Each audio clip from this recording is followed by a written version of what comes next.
Welcome back to part 3 of our video series on World War I.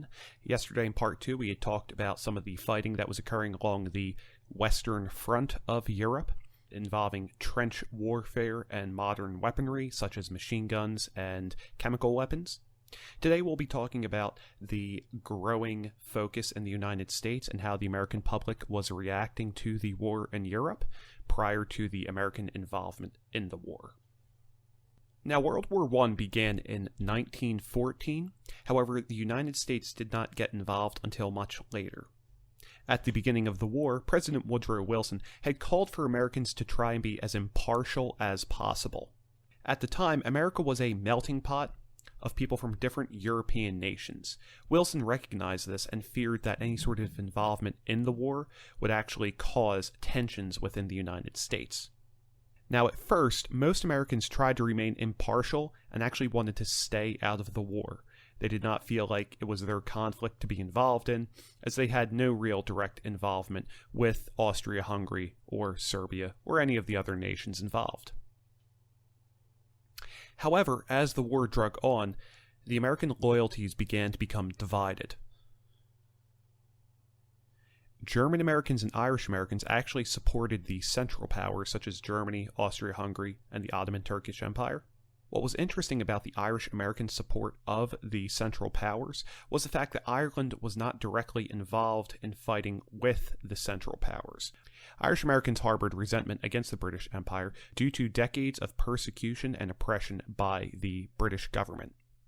Jewish Americans living in the United States who had left Russia were actually supporting the Central Powers as well, solely because they also resented Russia for their persecution of the Jewish people. So the Jewish support of the Central Powers wasn't actually because they agreed with Austria-Hungary or Germany, but rather they would rather see Russia lose.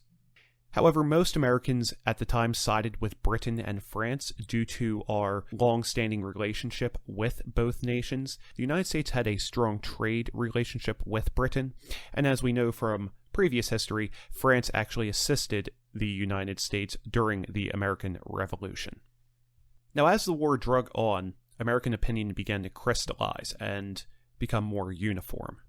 Germany's invasion of Belgium significantly influenced American opinion, as Americans were horrified by the killing of Belgian civilians and destruction of Belgian towns.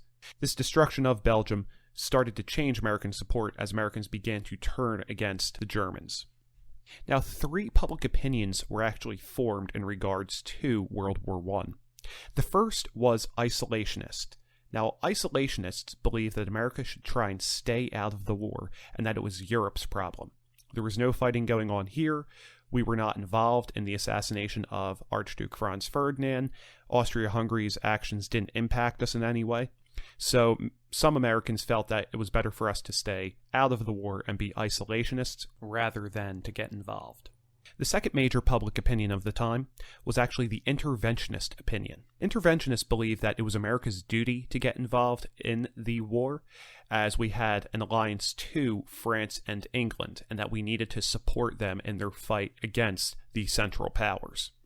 And the third major opinion of the American people at the time was actually the internationalist opinion. Now, the internationalists believe that we should get involved, but we should not actually go to war. Rather, we should try and be the peacemakers of the world and try and negotiate peace between all of the European powers. Now, the internationalist position was actually fairly popular. You'll have to remember that America was only about 50 years removed from the Civil War, so many Americans still remembered the death and destruction caused by the fighting of the Civil War and saw peace as a preferred ends to World War I, rather than risking more American lives in combat. Now, President Wilson was actually one of these internationalists. President Wilson sought world peace, and he believed that it was America's duty to try and negotiate this world peace. So Wilson used the power and influence he'd had to try to seek a peaceful end to the war. He reached out to as many world leaders as possible and sought to set up some sort of negotiations. However, Wilson failed in his quest to achieve world peace. Ultimately, none of the European nations wanted to back down from the fighting as they feared that they would ultimately become the losers in a peace treaty. All of these nations were afraid of losing territory and power and being blamed for the war. So despite Wilson's best efforts, he was not able to successfully negotiate an end to World War I. And unfortunately for Wilson, America would end up getting involved in World War I starting in 1917. So that's going to cover part 3 in our video series on World War I. Please come back for part 4, in which we'll discuss why America was brought into the war and fighting in Europe.